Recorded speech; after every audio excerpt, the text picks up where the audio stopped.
Hello friends, नमस्कार साथियों। विशाल एजुटेक 24/7 में आप सभी का स्वागत है। मैं विशाल सर आप लोगों को सामने रिप्रेजेंट हुआ हूँ फ्रेंड्स, मुख्य सेविका भर्ती की अपडेट को लेकर के। एक वायरल आरटीआई बहुत ज़्यादा वायरल हो रही है फ्रेंड्स, तो उसके बारे में आज पूरी की पूरी बात करेंगे। और बहुत सारे बच्चों का इस तरीके से क्वेश्चन पुटअप हो रहा था, क्वेश्चन कर रहे थे, मैसेज भेज रहे थे कि सर क्या ये जो आरटीआई वायरल हो रही है क्या ये सही है कि गलत है। और जो इसमें आरटीआई में लिखा हुआ है उसको लेकर के बहुत ज़्यादा क्रिएटिविटी बच्चों के सामने फेस करने को मिल रही है कि सर क्या अब हम एलिजिबल नहीं होंगे क्या, क्योंकि अभी तक इतने दिनों से तैयारी जो कर रहे थे, तो क्या अब हमें फाइनली एग्ज़ाम में बैठने को नहीं मिलेगा या एग्ज़ाम देने को नहीं मिलेगा। तो हम पूरी की पूरी बात करेंगे फ्रेंड्स। तो जो भी चैनल पे नए हो चैनल को सब्सक्राइब जरूर कर लेंगे, शेयर वगैरह भी कर देंगे, और हम पूरी की पूरी बात करते हैं। मेरे पास में वो आरटीआई का क्लिप भी है, मैं वो भी आपको शो ऑफ करके दिखाऊंगा अभी, और क्या हकीकत है और कितनी क्या सच्चाई इसके बारे में वो भी मैं आपको ऑथेंटिक वे पे बताऊंगा। ठीक है, तो चलते हैं फ्रेंड्स। पहले तो आरटीआई की ओर मूव करते हैं कि आरटीआई वो कौन सी है जो कि वायरल हो रही है, और उसके बाद हम पूरे का पूरा बात करेंगे कौन होगा बाहर और कौन होगा अंदर, ये भी फ्रेंड्स। तो इसमें हम ये भी देखेंगे कि क्या वाकई आरटीआई वायरल हुई है, और हुई भी है तो फाइनली कौन एग्ज़ाम में बैठने का किसको नहीं मिलेगा और कौन कौन एग्ज़ाम में बैठेगा, तो उसके बारे में बात करेंगे। ये आरटीआई आप देख रहे होंगे, तो ये एक पीडीएफ के तौर पे आरटीआई फ्रेंड्स वायरल हुआ है 23/12/2022 को। यदि आप डेट भी देख रहे होंगे तो इसमें डेट शो ऑफ भी मेंशन कर दिया उसने कि 23/12 को ये आरटीआई का क्लिप आया हुआ है। जो ये रिमार्क है फ्रेंड्स वो बड़ा चौंकाने वाला है, इसी को लेकर के बहुत सारे बच्चे भ्रमित हो रहे हैं और फाइनली वो बहुत ज़्यादा डिसअपॉइंट भी हो रहे हैं कि क्या सर फाइनली अब हम एग्ज़ाम में इतने दिनों की तैयारी क्या मेरी वेस्ट चली जाएगी, या अब हम एग्ज़ाम में बैठ नहीं पाएंगे सर, और अब हम तो किसी भी लायक नहीं बच्चे बच्चे तो इस तरीके से भी मैसेज कर रहे हैं। तो प्लीज़ परेशान ना हो, हम पहले तो आपको पूरी बात बता देते हैं। इसमें रिमार्क में लिखा हुआ है कि मुख्य सेविका पद हेतु आवेदन पत्र भरने के लिए 3 वर्षों में समाज शास्त्र विषय होना चाहिए।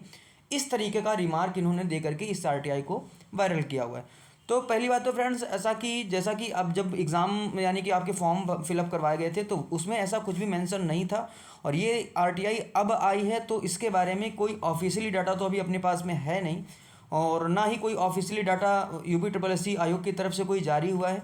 ये आरटीआई किसी ना किसी दूसरी आरटीआई के ज़रिए इसको एडिट करके थोड़ा सा मॉडिफाई करके इसको वायरल किया गया। ठीक है, पहली बात तो आपको बता दें कि जब भी आपका फॉर्म फिल करवाया गया था तो उसमें आपके पास में 4 सब्जेक्ट केवल ही कंडक्ट करवाए गए थे। आपका एक तो था होम साइंस, गृह विज्ञान, समाजशास्त्र और बाल विकास, मैं लिख देता हूँ समाजशास्त्र और बाल विकास, और आपका समाज एक कार्य एक टॉपिक था वो भी आपका इंक्लूडेड था। तो फाइनली आपके पास में 4 सब्जेक्ट ही आपके पास में दिए हुए थे, और ऐसा कोई मेंशन नहीं था कि जो समाजशास्त्र विषय है वो आपका तीनों के तीनों वर्षों में ही होना चाहिए। तो ऐसा कतई ना सोचें। दूसरी चीज़ एक और मैं आपको क्लिप पॉइंट बताऊंगा इसका, कि ये जो ऑफिसर नेम है यानी कि किसने वायरल किया हुआ है या किसकी तरफ से ये आरटीआई जारी हुई है, तो श्री भास्कर पांडे जॉइंट सेक्रेटरी जो हैं उनकी तरफ से जारी हुआ है।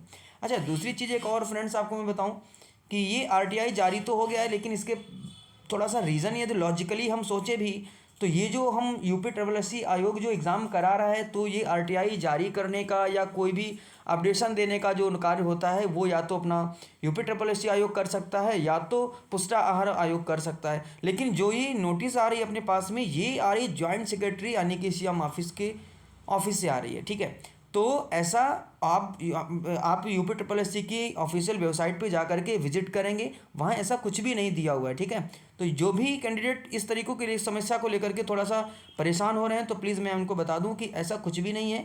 आप जिस तरीके से पढ़ाई कर रहे हैं, ये यूट्यूब फेक यूट्यूबर्स अपना व्यूज़ बढ़ाने के चक्कर में इस तरीके के न्यूज़ फैलाया करते हैं। ठीक है, और आपकी कहीं ना कहीं पढ़ाई को लेकर के थोड़ा सा हिंड्रेंस पैदा होता है, तो प्लीज़ इन सारी अफवाहों पे ना जाएं। यदि कभी भी आपको ऐसा कुछ लगे कि यार इस तरीके की न्यूज़ आ रही है, वायरल हो रही है, तो आप फर्स्ट ऑफ ऑल आप यूपी प्लस की आधिकारिक वेबसाइट पे जा करके पूरी की पूरी डिटेल जानें और तभी उस चीज़ पे विश्वास करें। या फिर भी आपको कोई जानकारी की दिक्कत लगती है तो आप इसी चैनल के माध्यम से ऑथेंटिक जानकारी लेते रहें, और फिर भी यदि कोई दिक्कत है तो प्लीज़ कमेंट के माध्यम से ज़रूर बताएं कि आखिर में अभी भी क्या समस्या आ रही है। ठीक है, उम्मीद करता हूं कि ये जानकारी आप लोगों को अच्छी लगी होगी। और हाँ, फिर से मैं बता रहा हूं कि एग्ज़ाम आने वाला है, अपनी तैयारी को करते रहें, ऐसा कुछ भी नोटिफिकेशन नहीं है। जैसे ही कुछ आता है तो मैं आपको आधिकारिक तौर पर प्रमाण के सहित आपको मैं दिखाऊँगा और लेके आऊँगा। ठीक है, मिलते हैं अगली जानकारी के साथ में नए वीडियो में, तब तक के लिए थैंक यू फॉर ऑल।